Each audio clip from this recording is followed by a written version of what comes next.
This channel does not promote any violent, harmful, or illegal activities. All content provided by this channel is meant for an educational purpose only.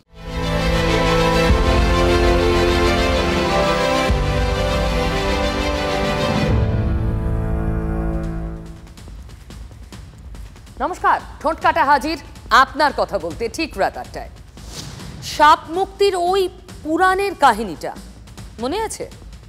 ৬০,০০০ পূর্বপুরুষের মুক্তির জন্য গঙ্গাকে পৃথিবীতে নিয়ে আসেন ভগীরথ। সাপ মুক্তি, সেই গঙ্গা, যমুনা এবং অন্তঃসলীলা সরস্বতী, ৩ নদীর সঙ্গমে শাহী স্নান। সেখানেই পদপিষ্ট হয়ে মৃত্যু ৩০ জনের। রাজনীতি কখনো চুপ থাকতে পারে না। যোগী আদিত্যনাথ সরকার বিচার বিভাগীয় তদন্তের নির্দেশ দিলেন, তাতে ভবি ভোলে হতকিম। যোগী প্রশাসনের বিরুদ্ধে গলা উঠল বিরোধীদের। মহাকুম্ভের মহাবিপর্যয়ে ডুব দিল রাজনীতি।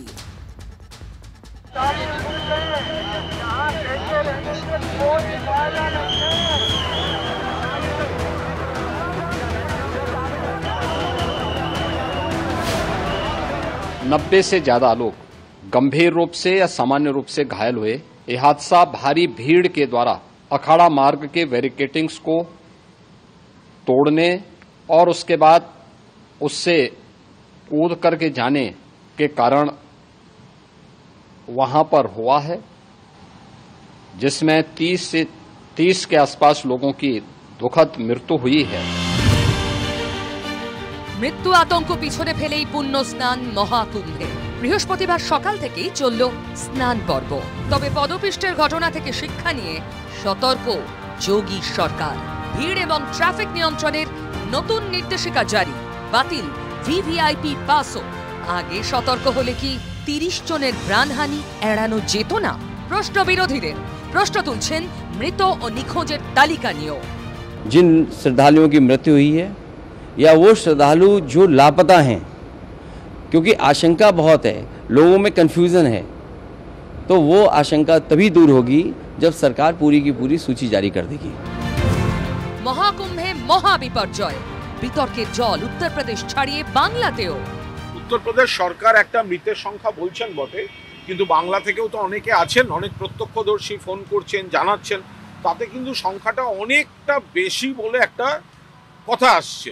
ভিআইপি স্নান হচ্ছে, ভিপিআই স্নান হচ্ছে, সাধুরা গিয়ে নিজে গঙ্গা স্নানের থেকে হোম মিনিস্টারকে স্নান করাচ্ছে, কিন্তু লাভটা কি হচ্ছে? যখন সাধারণ মানুষ পদপিষ্ট হচ্ছে কেউ কোনো খবর রাখছে না। আজ পর্যন্ত সংখ্যা জানানো হচ্ছে না কতজন মারা গেল, তার আয়োজন কেন করা হলো না? দায় সম্পূর্ণ হবে উত্তরপ্রদেশ সরকারের।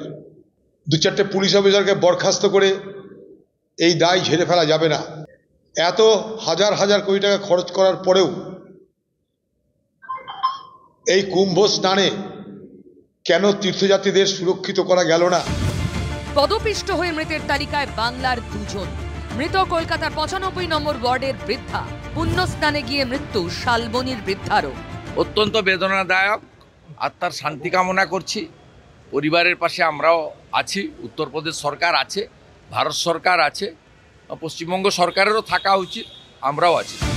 মহাকুম্ভে পদপিষ্ট হয়ে মৃত্যু, বঙ্গের শাসক দল তাল ঠুকবে না। সুরটা তো বুধবারই বেঁধে দিয়েছিলেন মুখ্যমন্ত্রী নিজে। এক্স মাধ্যমে লিখেছিলেন, গঙ্গাসাগর মেলা থেকে আমরা উপলব্ধি করেছি, যেখানে এত বেশি সংখ্যায় পুণ্যার্থী সমাগম ঘটে সেখানে সঠিক পরিকল্পনা এবং যত বেশি যত্নশীল হওয়া যায় ততই ভালো। মৃতদের আত্মার শান্তি কামনা করি। মোদ্দা কথাটা আমরা সবাই বুঝে গেছি। সাগর মেলা করে দেখিয়েছে, কুম্ভ মেলা পারেনি। এই তো ঘুরিয়ে এই সুরটাই তো মুখ্যমন্ত্রী বেঁধেছেন। বিনা যুদ্ধে রাজনীতির জমি ছাড়বে না বিজেপিও। সকাল সকাল দিলীপ ঘোষ মুখ খুললেন, শুনুন তো কি বললেন। এই যে বিশ্বাস, তার থেকে এত লোক ঢুকে গেছে। আগে স্নান করবে বলে আগের দিন রাত্রে ঢুকে গিয়ে লোকে বালিতে শুয়েছিল, তারা চাপা পড়ে গেছে। এটা নিঃসন্দেহে দুর্ভাগ্যের, হওয়া উচিত নয়, একটা লোকেরও জীবনহানি হওয়া উচিত নয়। কিন্তু 12 বছর আগে 12 কোটি লোক হয়েছিল, তাতে 36 লোক মারা গেছিল। তো রেশিও যদি করেন তো কিছুই নাই। কখনো হরিদ্বারে হয়েছে, কখনো নাসিকে হয়েছে, ওসব গল্প ছাড়ুন। তা তখনকার ঘটনার সঙ্গে এখনকার ঘটনা মিলিয়ে নিজেদের দোষ হালকা করার, দায় দায়িত্ব ঝেড়ে ফেলার চেষ্টা ভারতবর্ষের মানুষ বরদাস্ত করবে না। এই যে একটা দেশব্যাপী প্রচার, একটা হাইপ তোলা হলো, লোককে ডেকে আনা হলো, ওরা তো জানতেন যে বিপুল সংখ্যক মানুষ আসবেন, তো তার প্রপার প্ল্যানিং, পরিকাঠামো, ক্রাইসিস ম্যানেজমেন্ট, নজরদারি তো কিছুই ছিল না। রেলের স্টেশন খুব চকচকে হচ্ছে, কিন্তু রেল যাত্রীর নিরাপত্তা নেই। ওই রকম হয়েছে, যারা যে পুণ্যার্থী তাদের নিরাপত্তার ব্যবস্থা করা হয়নি। আমাদের দেশে ভিড় ভাড় হলে 2-4টা লোক মরে যায়, এগুলো আমাদের শিখতে হবে। কিন্তু আমি বলছি বিশ্বের কোনো দেশেতে এত ভিড় কোনো জায়গায় হয় না, লোকই নেই। তো এটা আমাদের চ্যালেঞ্জিং। দিলীপ ঘোষের মুখে চ্যালেঞ্জ, আর পাল্টা শাসকের মুখেও চ্যালেঞ্জ। গঙ্গা সাগর করে দেখালো ফুল মার্কস। এবার সংসদের বাজেট অধিবেশনেও জোরালো আওয়াজ তুলতে চলেছে তৃণমূল। বুঝলেন কিছু? এখানে রাজনীতি এখন ভগীরথ, আর ভগীরথ রাজনীতিতেই গঙ্গা মিশল সাগরে। দেখুন, এইসব দাবি দাওয়ার মধ্যে দিয়ে কে কার বাজি মারবে এটার মধ্যে আমি যেতে চাইছি না। গঙ্গাসাগর মানে সাগরে স্নান, আর এখানটায় নদীতে স্নান। এটা দুজনের দাবি আছে। বিজেপি বলে তৃণমূলের থেকে শেখা উচিত, তৃণমূল বলে বিজেপি থেকে শেখা উচিত। কবি নাও পে গাড়ি, কবি গাড়ি পে নাও। কিন্তু এটা ঠিক যে যোগী ও মমতা একে অপরের শিক্ষক। ক্রাইসিস ম্যানেজমেন্ট, নজরদারি তো কিছুই ছিল না, সেই কারণেই তো এই ঘটনাটা ঘটলো। আমাদের গঙ্গাসাগর দেখুন, 3.5 কিলোমিটার জলপথ, নদীপথে যেতে হয়, ওখানে তো সবটা সড়ক পথে। ওখানে কয়েক হাজার কোটি টাকা কেন্দ্র দেয় পরিকাঠামো তৈরি করতে, এখানে 1 পয়সা দেয় না। গঙ্গাসাগরে 1 থেকে 1.25 কোটি, এখানে এক এক দিনে 6 কোটি 7 কোটি। তো এই ধরনের তুলনা করে আমি দক্ষ তুমি অদক্ষ এটা না করে কমসে কম দুঃখ প্রকাশ তো করুন। এখানে মুখ্যমন্ত্রী নিজে যান, ব্যবস্থাপনা দেখেন, মুখ্যমন্ত্রীর নির্দেশে সিনিয়র মন্ত্রীরা ক্যাম্প করে থাকেন, পুলিশ প্রশাসনের সিনিয়র দায়িত্বশীল কর্তারা ক্যাম্প করে থাকেন। গত 4 বছর আগে গঙ্গাসাগরে পদপিষ্ট হয়ে এই মুখ্যমন্ত্রীর আমলে 5 জন মারা গেছে। 3 বছর আগে পানিহাটিতে হরিনাম সংকীর্তনে মারা গেছে। মুখ্যমন্ত্রীকে এগুলো না বললেই ভালো। মমতা বন্দ্যোপাধ্যায় মন প্রাণ দিয়ে আন্তরিকভাবে যাতে পুণ্যার্থীদের অসুবিধা না হয় সেই কাজটা করে, আর যারা মন দিয়ে কাজটা করে না, যারা বোঝে না যে কোথায় দর্শনার্থীদের সুবিধা অসুবিধা হতে পারে, সেক্ষেত্রে এই ধরনের দুঃখজনক ঘটনাগুলো ঘটে। 2 লাখ লোক হয়েছে গঙ্গাসাগরে। আমি বুক ঠুকে দিলীপ ঘোষ বলছে, কোনো বাপের বেটার হিম্মত থাকলে আমাকে রেকর্ড দেখা যে 2 লাখের একটা বেশি লোক হয়েছে। ফুটবল খেলেছি সকালে গিয়ে আমরা ওখানে মেলার মধ্যে, একটা গায়ে ধাক্কা না গেলে লোক খুঁজছি আমি, লোক কোথায় রে। এর আগের বছরও গেছিলাম আমি। তখন এটা উনি জানেনই না, উনি যেহেতু উনি রাজনীতিতেই এসছেন অনেক পরে, উনি তো সেভাবে গোটা বিষয়টা জানেন না। সেদিনও পূর্ণিমা শুরু হয়ে গেছিল। 2 লাখ লোকের বিয়ে বাড়িতে হয় ওটা, আমাদের জনসভাতে হয় 2 লাখ লোক, তাই ফুটানি মারছেন। হ্যাঁ, এই যে কয়েক কোটি টাকা খরচা করেছেন, লোকেরা খেয়ে নিয়েছে, সেটা দেখাতে হবে। বললে শুরু হওয়ার আগে 42 লাখ হয়ে গেছে। উনি কজনের সঙ্গে দেখা করেছেন? উনি কাছে লোকই নেই। আগে নিয়মিত দুর্ঘটনা, অব্যবস্থা, মুখ্যমন্ত্রী মমতা বন্দ্যোপাধ্যায় দায়িত্ব নেওয়ার পর যেভাবে স্ট্রাকচারটা সাজানো হয়েছে, যেভাবে অব্যবস্থাগুলো বন্ধ হয়েছে, ফলে তার প্রশংসা সারা ভারত থেকে যারা আসছেন তারাই করছেন। এখন দিলীপবাবু কি করলেন না করলেন, ওনার পার্টি ওনাকে দেখে না, তো কার কি আসে যায়। আমি সাগর মেলায় পরীক্ষায় পাশ করেছি। বিজেপির সঙ্গে কথা বলুন, আপনার সঙ্গে সবসময় কথা হচ্ছে, ইডি সিবিআই নিয়ে কথা হচ্ছে, কুম্ভ নিয়ে কথা বলুন, আপনি বলে চলে যান এখান থেকে সেখানটাই, যে আমি সাগর মেলায় পাশ করেছি, কুম্ভ মেলাতে পাশ করব। খোঁচাটা শুনলেন? আর খোঁচা তো দেবেনই, ছবিটা দেখুন আগে। এই বই মেলায় মুখ্যমন্ত্রীর নতুন বই প্রকাশ হয়েছে। বইয়ের নাম বাংলার নির্বাচন ও আমরা। আমি দেখিয়েছি সেখানে কংগ্রেসকে কি তুলোধনা করা হয়েছে। মুখ্যমন্ত্রীর ভোটে কংগ্রেস যে আসন পেয়েছে তা শরিক দলের ওপর ভর করে। কংগ্রেসের ব্যর্থতাতেই মুখ থুবড়ে পড়েছে ইন্ডিয়া জোট। তাদের সভাপতি আসনে বসানো হলেও কোনো নির্বাচনে ন্যূনতম কর্মসূচিটুকু নেয়নি কংগ্রেস বলা হয়েছে।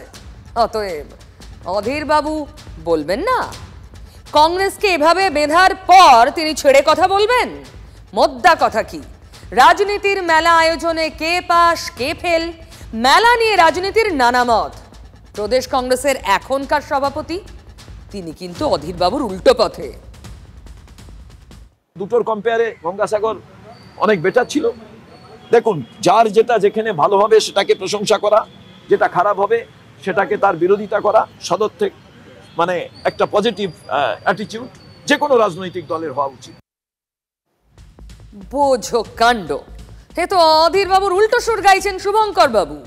নতুন বইতে কংগ্রেসের কড়া সমালোচনা করলেন মুখ্যমন্ত্রী। বললেন কংগ্রেস ব্যর্থ, ইন্ডিয়া জোটে কার্যত একঘরে হয়ে গেল কংগ্রেস। তারপর সেই কংগ্রেসের প্রদেশের মুখ মুখ্যমন্ত্রীর প্রশংসায় পঞ্চমুখ। ব্যাপারটা কি? আবার অধীরবাবু পাল্টা খোঁচা মারছেন, শুভঙ্কর প্রশংসা করছেন। অধীরবাবু শুনেছেন শুভঙ্করের প্রশংসা? দেখুন, কে কোথায় প্রশংসা করছে, আমি তো কোনো অপ্রশংসা করছি না। আমি ডাইমেনশনটা বললাম, আমি তো কোথাও নিন্দা করিনি। এই সাগর মেলার করেছি কি? আমি ডাইমেনশনটা বললাম। এখানে 1 কোটি স্নান, ওখানে 40 কোটি স্নান। এটা সাগর, ওটা নদী। দুটোর কম্পেয়ারে গঙ্গাসাগর অনেক বেটার ছিল। দেখুন, যার যেটা যেখানে ভালো হবে সেটাকে প্রশংসা করা। আমি এসব কথার উত্তর সাইনবোর্ড পাই, অধীর চৌধুরী কিছু বললে উত্তর দিতে। তাই যেখানে যেমন ব্যবস্থা সেখানে তেমন ব্যবস্থা নেওয়া দরকার, সেটাই বলেছি আমি। সদর্থক মানে একটা পজিটিভ অ্যাটিটিউড যে কোনো রাজনৈতিক দলের হওয়া উচিত। আর ভালো কাজ যেহেতু করেছে, বিজেপির সঙ্গে কথা বলে বাকি কুম্ভ মেলাটা এখান থেকে গিয়ে দেখভাল করলেই পারে। মুখ্যমন্ত্রী কোনো আবেদন করুক, আমরা সেটাকে বলবো মুখ্যমন্ত্রীকে দায়িত্ব দেওয়া হোক। দেখুন, অধীর চৌধুরী আর শুভঙ্কর সরকার একই দলের দুই নেতা, নিজেরা একে অন্যকে কন্ট্রাডিক্ট করছেন, এই নিয়ে ঠোঁট কাটার বিশেষ কিছু বলার নেই। কিন্তু প্রশ্নটা হলো, যখন প্রদেশ কংগ্রেসের সভাপতি তিনি প্রশংসা করছেন মুখ্যমন্ত্রীর, সামনেই নির্বাচন মানে বিধানসভা 26, তখন হাত ধরবে কে? এই প্রশ্ন কি আসে না? প্রদেশ সভাপতি বলে কথা, সে শুভেন্দু অধিকারী বলতেই পারেন যে তিনি শুভঙ্কর সরকারের কথার উত্তর দেবেন না, অধীরবাবু বললে দেবেন, কিন্তু চেয়ারের তো দাম আছে। শুভঙ্কর সরকার তো প্রদেশ সভাপতি, তিনি যদি মমতা ব্যানার্জির প্রশংসা করেন, তার গভর্নেন্সের প্রশংসা করেন, তাহলে 26-এ হাত ধরবে কে? এই প্রশ্ন করব না? অবশ্যই করব। এই প্রশ্নটা করা হয়েছিল মোহাম্মদ সেলিমকেও। তিনি কি বললেন শোনাবো সেটাই। ভাঙা পথের রাঙা ধুলায় পড়েছে কার পায়ের চিহ্ন? পায়ের চিহ্ন নয়, ভরসা ছিল তো হাতে। সেই হাতও হাতছাড়া হলো শুভঙ্কর সরকার প্রদেশ সভাপতি হওয়ার পর। মনে নেই, গত উপনির্বাচনে বাম কংগ্রেস জোট হলো না। জোট রাজনীতির ভাঙা পথ ধরেই সিপিএম এগোচ্ছে এবং বুঝে উঠতে পারছে না কিভাবে এগোবে, কার হাত ধরবে। এই আবহে সিপিএম এর কেন্দ্রীয় কমিটির 44 পাতার খসড়ায় নানা ইস্যুতে বক্তব্য রয়েছে।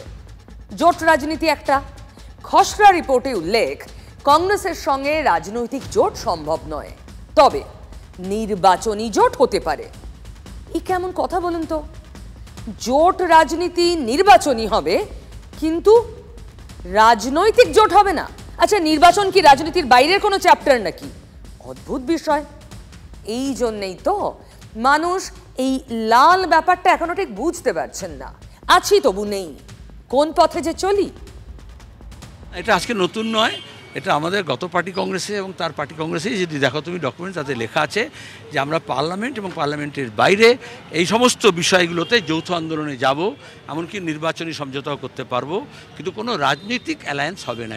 সিপিআইএমের কেন্দ্রীয় কমিটির যে খসড়া, সেখানে স্পষ্ট তারা বলছেন যে কংগ্রেসের সঙ্গে রাজনৈতিক কোনো জোট তারা করবে না, অথচ কংগ্রেসের সঙ্গে তারা নির্বাচনী জোট করবে, এটাও তারা স্পষ্ট করছেন।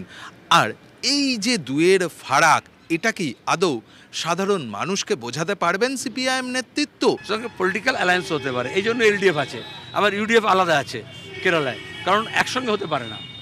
এখানেও তাই, আমরা নির্বাচনী সমঝোতা করব, আসন সমঝোতা করব, এবং সেটা 50% আমরা বললে তো হবে না, ওরা যদি উৎসাহিত হয় একসঙ্গে যৌথ আন্দোলন করব। রাজনৈতিক জোট করব না, নির্বাচনী জোট করব, রাজনীতির সঙ্গে নির্বাচনের সংযোগ নেই। তাহলে সেলিম সাহেব যা বললেন আর কি। তবে এই সিপিএম শূন্য থেকে মহাশূন্যের পথে এগোচ্ছে বারবার বলছে তৃণমূল। আর প্রদেশ সভাপতি শুভঙ্কর সরকার হওয়ার পর কাহিনী মে টুইস্ট। জোটটা হলো কই? আরে কংগ্রেস তো আলাদা দল নাকি, না বামফ্রন্টের শরিক কংগ্রেস? কংগ্রেস তো আলাদা রাজনৈতিক দল। প্রয়োজনে মানুষ জোট বাঁধে, প্রতিযোগিতা ছেড়ে জোট বাঁধে কখন? বড় কাউকে আঘাত করার জন্য। ইন্ডিয়া ফরমেশন হয়েছে কিসের জন্য? ভারতবর্ষের বিজেপি তানাশাহিকে বন্ধ করার জন্য। দেখুন, অনেক কিছুই বোঝা সম্ভব নয় পুরোপুরি, আর এই বক্তব্যটা যে ঠোঁটকাটা বুঝতে পারেনি তা কপটে স্বীকার করছি। রাজনৈতিক জোট সম্ভব নয়, কিন্তু নির্বাচনী জোট হবে। আমি তো বুঝিনি। সিপিএম বামেদের নিচের তলা এই বার্তা বুঝবে তো? এই যে বামফ্রন্ট কেন? কারণ সম রাজনৈতিক দৃষ্টিভঙ্গি সম্পন্ন। এই তাত্ত্বিক কথা কি দলের কর্মী নেতারাও খুব স্পষ্ট করে বুঝবেন তা নিয়ে চর্চা চলছে রাজনৈতিক মহলে। আর এই যে দ্বিপথে হাঁটাই কি আদতে সিপিআইএমের শূন্য হওয়ার পিছনে অন্যতম কারণ চর্চা করছেন রাজনৈতিক মহলের বিশেষজ্ঞরা। মোহাম্মদ সেলিম বলছেন যে আমরা রাজনীতিতে নেই, নির্বাচনী জোটে আছি। তা নির্বাচনটা কি রাজনীতির বাইরে? সেটা কি রাজনীতির বাইরে? দুটোর মধ্যে অনেক তফাৎ আছে। মনে করে যাদের কাছে শুধু ভোটটাই রাজনীতি, তাদের কাছে এটা সমস্যা হয়। যাদের কাছে ভোট একটা রাজনীতি, আবার ভোট ছাড়াও 5 বছর ধরে রাজনীতি করতে হয়, সেটা তারা বুঝতে হবে। কমরেড মোহাম্মদ সেলিম শুনতে পাচ্ছেন? 2011-র পর কোনো বড় ভোট একা লড়ার মুরদ হয়নি আপনাদের। মুরদ বোঝেন? মুরদ দম বোঝেন? দম হয়নি। 16 সালে কংগ্রেস, 21 সালে কংগ্রেস। এটাই নিয়ম, এটা communist party world wide traditionally এটাই আছে। নতুন তো আবিষ্কার করেছে তা নয়, দুটো পার্টি কংগ্রেস এটা লেখা আছে যে will have electoral alliance, not political alliance. নির্বাচন কেন্দ্রিক যখন কপিকার কথা ছাড়ো, কথা সে বলেছে কি হয়েছে, আমরা এগুলো পাত্তা দিই না। আমরা দেখছি তো কি বলছে, এগুলো কথা বলো না মানুষের কাছে। তাহলে রাজনৈতিক অ্যালায়েন্স কখন হবে? যখন একই রাজনীতি সবাই বিশ্বাস করবে। রাজনীতি এবং অর্থনীতি নিয়ে বিভিন্ন দলের বিভিন্ন মত আছে। রিজিনাল দলগুলোর মধ্যে এরকম আছে, কংগ্রেসের মধ্যে আছে। হিন্দু ভোট কাটবো দিয়ে তৃণমূলকে রাখবো। সিপিএম এর বেঙ্গলের একটাই টার্গেট হচ্ছে 5% হিন্দু ভোট কাটবো আর চোর তৃণমূলকে রাখবো। মোহাম্মদ সেলিমের থেকে সুজন চক্রবর্তী অনেক বেশি গ্রহণযোগ্য নেতা। এইটাকে উনি সহ্য করতে পারেন না বলে পার্টির লোকদের বিভ্রান্ত করতে এই ধরনের স্টেটমেন্ট করেন। তাহলে হিন্দুত্ববাদী শক্তির বিরুদ্ধে সমস্ত শক্তিকে এক কাট্টা যেমন গোটা দেশে করছি, আমাদের রাজ্য করতে হবে। তার সঙ্গে সঙ্গে তৃণমূল কংগ্রেস যেহেতু কংগ্রেস নামধারী কিন্তু বিজেপির একটা এক্সটেন্ডেড ফর্ম, সুতরাং তার বিরুদ্ধে আমাদের বাকি সবাইকে এক কাট্টা করতে হবে। ব্যাপারটা সত্যি কঠিন, ভোটাররা বুঝলে হয়। সিপিএম ঘেঁটে ঘ, লোকসভা বিধানসভায় শূন্য, সে না হয় বুঝলাম, কিন্তু বিজেপি রাজ্যের প্রধান বিরোধী দল। উত্তরবঙ্গের আদিবাসীদের মধ্যে বিজেপি শক্তিশালী যথেষ্ট, একের পর এক ভোটে সেটা প্রমাণিত। কিন্তু বিজেপি নেতাদের মাথা ঘুরিয়ে দিয়েছেন জন বার্লা। জন বার্লা প্রাক্তন কেন্দ্রীয় মন্ত্রী, বিশেষত চা বাগান এলাকায় বিজেপির বড় ভরসা। তবে ছিলেন বলাই ভালো। পদ্মঘরে বেশ কিছুদিন ধরেই বেসুরো। অনেক সাধ্য সাধনা করেও বার্লাকে উপনির্বাচনের মাঠে নামাতে পারেননি বিজেপির রাজ্য সভাপতি। মাদারিহাট উপনির্বাচনে হেরে যায় বিজেপি। না, উনি বিজেপি করতেন, বিজেপি করেন, তো উনি তো ঠিক বলতে পারবেন যে বিজেপি ওখানে জনবিচ্ছিন্ন। চা বাগান চা শ্রমিকদের পাশে দাঁড়ান না, মানুষকে বিভ্রান্ত করেন, শ্রমিকদের বিভ্রান্ত করেন। সেটা যদি জন বার্লা বলে থাকেন তো ঠিক কাজ করেছেন। 23 জানুয়ারি মুখ্যমন্ত্রীর অনুষ্ঠানে যোগ দিতে দিল্লি থেকে ছুটে এলেন বার্লা। জয় বাংলা স্লোগান দিলেন। দলের ভালো মন্দ চিন্তা সবকিছু মুখ্যমন্ত্রী তিনি নিজে দেখছেন, তার আমন্ত্রণেই আজকে উনি এসেছিলেন। ফলে এই ব্যাপারে আজকে তার মধ্যে যেহেতু নেতাজি সুভাষচন্দ্রের জন্মদিন ছিল, সেই জন্মদিন পালনের উৎসব পশ্চিমবঙ্গ সরকারের সরকারি অনুষ্ঠান এটা আজকে এখানে হলো, এই প্রথম তরাই ডুয়ার্সে। তিনি সেখানে আমন্ত্রিত ছিলেন। দিদির সঙ্গে কি কথা হলো? সময় অপেক্ষা করো, সবকিছু এত প্রকল্প দিয়েছে, তাহলে কি মানুষের কাছে পৌঁছে যাচ্ছে, ওইটাই তো খুশি। বিজেপি রাজ্য সভাপতির কথা শুনুন, একেবারে ভেঙে পড়েছেন। যার যে রাজনৈতিক দল করার ইচ্ছে তিনি সেই রাজনৈতিক দল করবেন, কেউ বাধা দিতে পারবে না তাতে। তো স্বাভাবিকভাবে আমাদের এই মুহূর্তে কিছু বলার নেই। উনি কি সিদ্ধান্ত নিচ্ছেন দেখার পর আমরা যা বলার বলব। সুকান্ত বাবুরা কি বুঝেই ফেলেছেন বার্লা তৃণমূলে যাচ্ছেন? তাতে চা বলয়ে শক্তিশালী আদিবাসী ভোট ব্যাংকে কতটা ধাক্কা লাগবে সেটাও বুঝে ফেলেছেন। বিধানসভা নির্বাচনের আগে তাই উত্তরবঙ্গে নিজেদের ভোট ব্যাংকে অটুট রাখতে পাল্টা চা বাগান ইস্যুতে নামতে চাইছে বিজেপি। আর ঠিক সেই কারণেই শিলিগুড়িতে উত্তরের বিজেপির বিভিন্ন বিধায়ক সাংসদদের নিয়ে বৈঠক করলেন বিরোধী দলনেতা শুভেন্দু अधिकारी। जॉन बाल्ला जी बहुत रिस्पेक्टेड लीडर है और उनको पार्टी जितना प्रेस्टीज दिया है दूसरा पार्टी नहीं देगा। मोदी जी उनको मिनिस्टर बनाया, लेकिन पिछले लोकसभा चुनाव से लेकर माधरियाट बाई इलेक्शन से लेकर उनका ज़्यादा कुछ रोल पार्टी में नहीं है। बाकी तो उनका ऊपर है, वो क्या करेगा। তো আজকে দাদা সময় দিয়ে আসলো, বললো যে উনি 23 তারিখ একটা সমাবেশ চা বাগান নিয়ে করবো, ফেব্রুয়ারির 23 তারিখ। অধিকাংশ চা বাগান বন্ধ, চা বাগানের জমি প্রমোটারদের হাতে রিসোর্ট করার জন্য কলকাতার ঘনিষ্ঠ লোকদের দিচ্ছে। কলকাতার লোকেরা, দক্ষিণ কলকাতার লোকরা চা বাগান দখল করছে। তাই আগামী 23 তারিখ কালচিনির সুভাষিনী ময়দান বা পার্শ্ববর্তী এলাকাতে আমাদের চা বাগান শ্রমিকদের বড় কনভেনশন হতে চলেছে। 23 ফেব্রুয়ারি কালচিনির সুভাষিনী ময়দানে সভা করবেন শুভেন্দু। ওই মাঠেই মমতার সভায় উপস্থিত ছিলেন বার্লা। শীর্ষস্তরে এই গন্ডগোলটা কেন, আমি কোনো মন্তব্য করব। দেখুন, শুভেন্দু অধিকারী উত্তরে যেটা শক্ত ঘাঁটি সেটা নাড়িয়ে দিয়েছেন জন বার্লা, আর দক্ষিণে সুকান্ত মজুমদার, যেখানে দুদিন আগে গিয়েছিলেন শুভেন্দু অধিকারী তিলোত্তমার মা বাবার সঙ্গে দেখা করতে। এর মাঝেই আগ্নেয়গিরি খুলে বসলেন দিলীপ ঘোষ।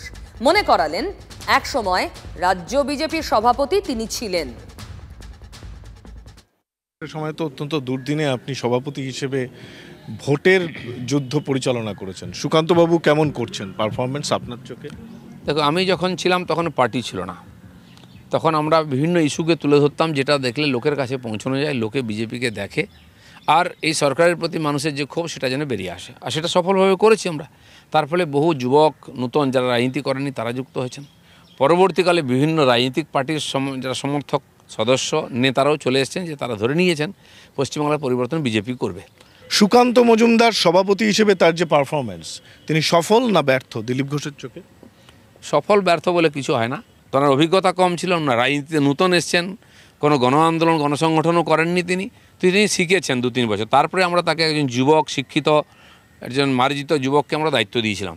তো সেই জন্য সবাই মিলে লড়াই করেছি। হতে পারে আশানুরূপ ফল হয়নি, সেটা হয়তো দেখানো হবে যে ওনার আমলে রেজাল্ট কমে গেছে, ভোট কমে গেছে, এই কমে গেছে। পার্টির যেটা আপনারা বলছেন পার্টি কমজোর হয়ে গেছে, তারও পরিবর্তন হওয়া উচিত। পরিবর্তন তো হবেই।